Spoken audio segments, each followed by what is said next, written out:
మనలో చాలా మందికి తెలిసే ఉంటుంది. ఈయన పేరు నీరవ్ మోడీ. ఒకప్పుడు ప్రపంచంలోనే ఫేమస్ వజ్రాల వ్యాపారి. అంతేకాదు ఇండియన్ బ్యాంక్ హిస్టరీలోనే అతిపెద్ద కుంభకోణమైనటువంటి పంజాబ్ నేషనల్ బ్యాంక్ స్కామ్ లో ప్రధాన నిందితుడు. పంజాబ్ నేషనల్ బ్యాంక్ కు 13,000 కోట్ల సున్నం పెట్టి ఆ స్కామ్ బయటికి రావడానికి ముందే తన కుటుంబంతో 2018లో లండన్ పారిపోయాడు. కొన్ని నెలల కిందట 8 లక్షల రూపాయల సూట్ వేసుకుని లండన్ వీధుల్లో దర్జాగా తిరుగుతూ కనిపించాడు. ఈయన చేసిన స్కామ్ గురించి అక్కడి రిపోర్టర్ ఈయన్ని కొన్ని క్వశ్చన్స్ అడిగితే దానికి ఈయన ఇచ్చిన సమాధానం ఇది. You owe a lot of people a lot of money, Mr. Modi. Sorry, no comment. No comment. We would very much like to know where you are. Sorry, no comment. Yes. Sorry, no comment. You can't comment at all about anything. Is he a friend of yours? Is he an associate of yours? No comment.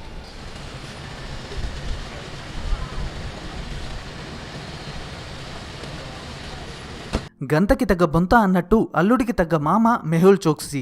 ఈ మహానుభావుడు కూడా బ్యాంకులకు కట్టాల్సిన 1,000 కోట్ల రూపాయలని ఎగ్గొట్టి ఆ scam బయటపడడానికి ముందే విదేశాలకు వెళ్లిపోయాడు. ఈ లిస్టులో వీళ్ళిద్దరికన్నా ముందుండాల్సిన పేరు ఈయనది. ఆయనే లిక్కర్ కింగ్ విజయ్ మాల్యా. దీపావళికి ఎంపీలకు విస్కీ సీసాలిచ్చినా, ఇంట్లో బంగారు టాయిలెట్ ని కట్టించుకున్నా ఈయన ఏది చేసినా ప్రత్యేకమే. అంతే ప్రత్యేకంగా 17 బ్యాంకులకు ఇవ్వాల్సిన 9,000 కోట్లని ఎగ్గొట్టి 2016లో ఈయన కూడా లండన్ పారిపోయాడు. ఈ లిస్టులో ఉన్న మరో వజ్రం లలిత్ మోడీ. 3,000 కోట్ల రూపాయల ఐపీఎల్ స్కామ్ లో ప్రధాన నిందితుడు. ఆ స్కామ్ బయటికి రావడానికి ముందే ఈయన కూడా లండన్ పారిపోయాడు. వీళ్ళే కాదు, 1993 గుజరాత్ పేలుళ్ల కేసులో ప్రధాన నిందితుడు టైగర్ హనీఫ్. వీడు కూడా ఫస్ట్ పాకిస్తాన్ కెళ్లి అక్కడి నుంచి లండన్ పారిపోయాడు. క్రికెట్ బెట్టింగ్ స్కామ్ లో ప్రధాన నిందితుడైనటువంటి సంజు చావ్లా కూడా 1996లో లండన్ పారిపోయాడు. అప్పటి నుంచి అక్కడే ఉంటున్నాడు. అంతేకాదు టీ సిరీస్ ఫౌండర్ అయిన గుల్షన్ కుమార్ ని హత్య చేసిన నదీం, ఇండియన్ నేవీ సీక్రెట్స్ ని లీక్ చేసిన రవిశంకరన్, ఇలా ఎంతో మంది నిందితులు ప్రస్తుతం లండన్ లో హ్యాపీగా ఉంటున్నారు.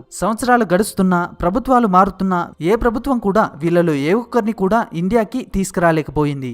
ఇదంతా పక్కన పెడితే అసలు ఇలాంటి ఫ్రాడ్ చేసిన వాళ్ళంతా ఫస్ట్ లండన్కే ఎందుకు పారిపోతారు? ఇంత పవర్ఫుల్ దేశమైన ఇండియా అన్ని సాక్ష్యాలు ఉన్నప్పటికీ వీళ్ళని తిరిగి ఇండియాకి ఎందుకు రప్పించలేకపోతుంది అనే విషయాలను ఈ వీడియోలో మనం తెలుసుకుందాం. మరెందుకు ఆలస్యం?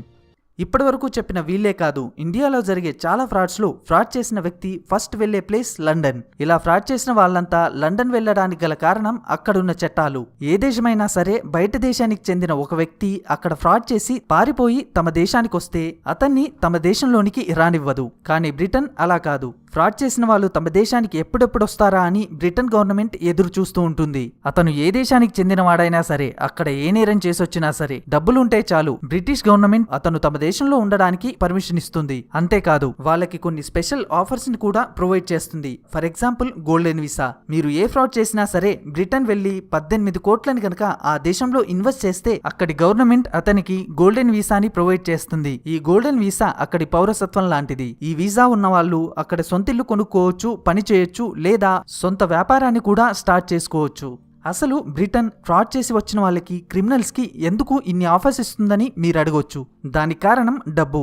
ఒక రిపోర్ట్ ప్రకారం 2006 నుంచి 2015 మధ్యలో కేవలం 9 సంవత్సరాల్లో బ్రిటిష్ గవర్నమెంట్ ఇలా పారిపోయి వచ్చిన వ్యక్తుల దగ్గర నుంచి $12.9 బిలియన్ అంటే 9 లక్షల కోట్ల రూపాయల్ని కలెక్ట్ చేసింది. కరప్షన్ వెల్త్ అనే ఒక నాన్ ప్రాఫిట్ సంస్థ రిలీజ్ చేసిన ఒక రిపోర్ట్ ప్రకారం వేరే దేశాల్లో మనీ లాండరింగ్ కి గురైన $8 బిలియన్ అంటే 56 లక్షల కోట్ల డబ్బు ప్రస్తుతం బ్రిటన్ లో ఉంది. వేరే దేశాల నుంచి ఇలా వచ్చిన డబ్బుపై అక్కడి బ్యాంకులు కానీ గవర్నమెంట్ కానీ ఎలాంటి యాక్షన్స్ తీసుకోవు. అందుకే ఫ్రాడ్ చేసిన వాళ్ళంతా ఆ డబ్బుని తీసుకుని బ్రిటన్ లో వెళ్లి సెటిల్ అవుతారు. మరి మన గవర్నమెంట్ అక్కడి గవర్నమెంట్ తో మాట్లాడి వీళ్లను తిరిగి ఇండియాకి తీసుకురావచ్చు కదా అని మీరు అడగవచ్చు. ఎస్, మన దేశంలో ఫ్రాడ్ చేసి వేరే దేశానికి పారిపోయిన వాళ్ళని తిరిగి మన దేశానికి తీసుకురావడానికి ఒక ప్రాసెస్ ఉంటుంది. అదే నేరస్తుల అప్పగింత ఒప్పందం. 1992లో బ్రిటన్ మరియు ఇండియా ఈ ఒప్పందంపై సంతకాలు కూడా చేశాయి. ఈ ఒప్పందం ప్రకారం మన దేశంలో నేరం చేసి ఎవరైనా బ్రిటన్ కి పారిపోతే బ్రిటన్ అతన్ని తిరిగి ఇండియాకు అప్పగించాలి. అదే విధంగా వాళ్ళ దేశం నుంచి ఎవరైనా ఇక్కడికి వస్తే మనం అతన్ని వాళ్ళకి అప్పగించాలి. మన ఇండియా ఈ రూల్ ని కరెక్ట్ గా ఫాలో అవుతుంది. కానీ బ్రిటన్ గవర్నమెంట్ హ్యూమన్ రైట్స్ అనే సాకును చూపి నేరస్తుల్ని అప్పగించడానికి ఒప్పుకోవట్లేదు. యూకే గవర్నమెంట్ చెప్పేదాని ప్రకారం ఒక వ్యక్తిని తిరిగి ఆ దేశానికి పంపిస్తే అతనక్కడ చిత్రహింసకి లేదా మరణశిక్షకి గురయ్యే అవకాశం ఉందని అక్కడ గవర్నమెంట్ గనక భావిస్తే అతన్ని తిరిగి ఆ దేశానికి అప్పగించడానికి ఒప్పుకోదు. ఈ ఒక్క రూల్ వల్ల ఎంతో మంది నిందితులు లండన్ పారిపోయి తమ సొంత దేశాల్లో విచారణకు కూడా హాజరవ్వకుండా అక్కడ హ్యాపీగా తిరుగుతున్నారు. యూకే తమ దేశంలోకి వచ్చిన ఫ్రాడ్స్ ని ఎంత బాగా చూసుకుంటుందో ఈ ఇన్సిడెంట్స్ చూస్తే మీకే అర్థమవుతుంది. లండన్ పోలీసులు మాల్యాని 3 సార్లు అరెస్ట్ చేశారు. ఆ 3 సార్లు కూడా అతను గంటలోపే బెయిల్ తీసుకుని నవ్వుతూ కోర్టు నుంచి బయటకొచ్చాడు. మాల్యాని ఇండియాకు అప్పగించాలని ఇండియన్ గవర్నమెంట్ రిక్వెస్ట్ చేయడం జరిగింది.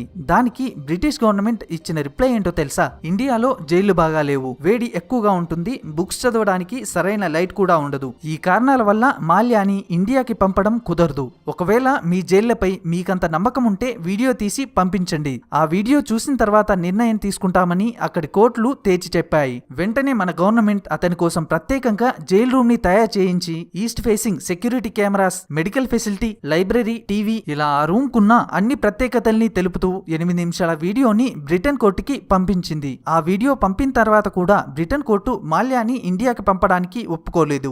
ఏదో ఒక సాకు చూపి నేరస్తుల్ని కాపాడడంలో బ్రిటన్ నంబర్ 1. ఈ ఒక్క కేసులోనే కాదు, టైగర్ హనీఫ్ విషయంలో కూడా ఇదే జరిగింది. టైగర్ హనీఫ్ గుజరాత్ బాంబు పేలుళ్ల కేసులో ప్రధాన నిందితుడు. అతన్ని ఇండియాకి పంపించాలని ఇండియన్ గవర్నమెంట్ రిక్వెస్ట్ చేసింది. అందుకు బ్రిటిష్ గవర్నమెంట్ అతన్ని ఇండియాకి పంపితే ఇండియన్ గవర్నమెంట్ అతన్ని చిత్రహింసలకి గురి చేస్తుందని, ఇది హ్యూమన్ రైట్స్ కి విరుద్ధమని, అతన్ని ఇండియాకి పంపడం కుదరదని తేల్చేసింది.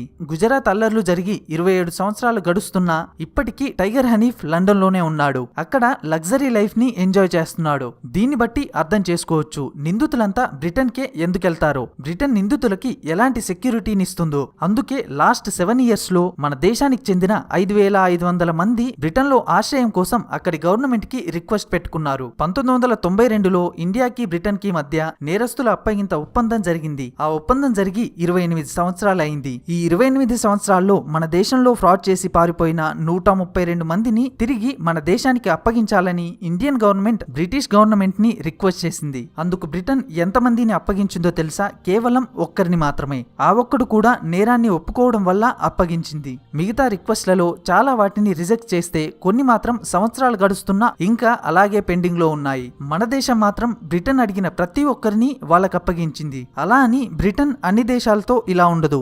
ఉదాహరణకి అమెరికాని తీసుకుంటే 2004 నుంచి 2011 వరకు అమెరికా నుంచి పారిపోయిన 130 మందిని తిరిగి అమెరికాకు అప్పగించమని యుఎస్ గవర్నమెంట్ రిక్వెస్ట్ చేస్తే వాళ్ళలో 120 మందిని యుఎస్ కి అప్పగించింది. కేవలం 10 రిక్వెస్ట్లను మాత్రమే క్యాన్సిల్ చేసింది.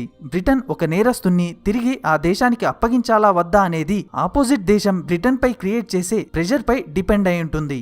దీన్ని బట్టి అర్థం చేసుకోవచ్చు మన దేశం బ్రిటన్ లో ఉన్న వాళ్ళని తిరిగి ఇండియాకు రప్పించడానికి బ్రిటన్ పై ఎంత ప్రెజర్ ని క్రియేట్ చేసిందో. చాలా మంది వాడెవడో దోసుకెళ్తే మనకేం లాస్ అని అనుకుంటూ ఉంటారు. కానీ అది జనాల డబ్బు, ట్యాక్సుల రూపంలో ప్రజలు గవర్నమెంట్ కి కట్టిన డబ్బు. వీళ్ళలాంటి వాళ్ళు ఎప్పుడు డబ్బును దొబ్బేసినా కట్టాల్సింది జనాలే, చిల్లు పడేది మన జేబుకే. లాస్ట్ 5 ఇయర్స్ లో నీరవ్ మోడీ, విజయ్ మాల్యా లాంటి 58 మంది బిజినెస్ మెన్స్ కోట్లు కొల్లగొట్టి మన దేశం నుంచి పారిపోయారు. మన గవర్నమెంట్ కానీ బ్యాంక్ అధికారులు కానీ వీళ్ళని పట్టుకోరు. వీళ్ళ దగ్గర నుంచి ఆ డబ్బుని వసూలు చేయరు. మరి ఎవరి దగ్గర నుంచి వసూలు చేస్తారంటే వీళ్ళ దగ్గర నుంచి. కర్ణాటకలో ₹3.40 అప్పుని కట్టమని ఒక రైతుని 15 కిలోమీటర్లు నడిపించాడు ఒక సిన్సియర్ బ్యాంకు ఉద్యోగి. ఒరిస్సాలో 100 సంవత్సరాలున్న తన తల్లి లేవలేని స్థితిలో ఉంది. తనకు ఇవ్వాల్సిన 3 నెలల పింఛన్ ₹1500 ఇవ్వాలని తన కూతురు బ్యాంకుకెళ్తే మంచంలో ఉన్నా సరే ఆమె వస్తేనే పింఛన్ ఇస్తాం, ఫిజికల్ వెరిఫికేషన్ కూడా చేయాలన్నాడు మరో సిన్సియర్ బ్యాంక్ ఉద్యోగి. ఒక సామాన్యుడికి లోన్ ఇవ్వడానికి 100 పేపర్స్ 100 రూల్స్ అడిగే బ్యాంకులు వీళ్ళకి మాత్రం ఎలాంటి ప్రూఫ్స్ లేకపోయినా కొన్ని కోట్ల రూపాయల లోన్స్ ని ఇస్తున్నాయి. అలా ఇచ్చిన డబ్బులు వసూలు చేయలేక చస్తున్నాయి. గత 6 సంవత్సరాల్లోనే బ్యాంకులు రద్దు చేసిన మొండి బకాయిలేంతో తెలుసా? అక్షరాల 5,48,000 కోట్లు. ఇదంతా ఏ రైతులో కార్మికులో తీసుకున్న అప్పు కాదు, నీరవ్ మోడీ, మాల్యా లాంటి బిజినెస్ మెన్స్ తీసుకున్న అప్పు. మన గవర్నమెంట్ సిన్సియర్ గా ఉండి వీళ్ళ దగ్గర నుంచి ఈ డబ్బునే కనుక రికవర్ చేయగలిగితే ఇండియాలో ఉన్న సగం రైతుల అప్పుల్ని పూర్తిగా మాఫీ చేయొచ్చు. అయినా సరే మన గవర్నమెంట్ వీళ్ళని పట్టించుకోదు. సంవత్సరాలు గడుస్తున్నా వీళ్ళపై ఎలాంటి యాక్షన్ ఉండదు. వేరే దేశాల్లో అయితే ఇలాంటి నేరాలు చేసిన వారిపై చర్యలు కఠినంగా ఉంటాయి. ఫర్ ఎగ్జాంపుల్ రష్యాకి చెందిన ఈయన జోన్ డోర్ 2003 లెక్కల ప్రకారం ఈయన ప్రపంచంలోని టాప్ 15 రిచెస్ట్ పర్సన్స్ లో ఒకరు. కేవలం ట్యాక్స్ కట్టడంలో ఫ్రాడ్ చేసినందుకు గాను రష్యా గవర్నమెంట్ ఇతని ఆస్తి మొత్తాన్ని లాక్కుంది. ఇతన్ని 8 సంవత్సరాల పాటు జైల్లో ఉంచింది. చైనాలో అయితే ఇలా బ్యాంకు సొమ్ము ఎగ్గొట్టే వాళ్ళని బహిరంగంగా ఉరితీస్తారు. కానీ మన దేశంలో మాత్రం డబ్బులు దొబ్బేసినోడు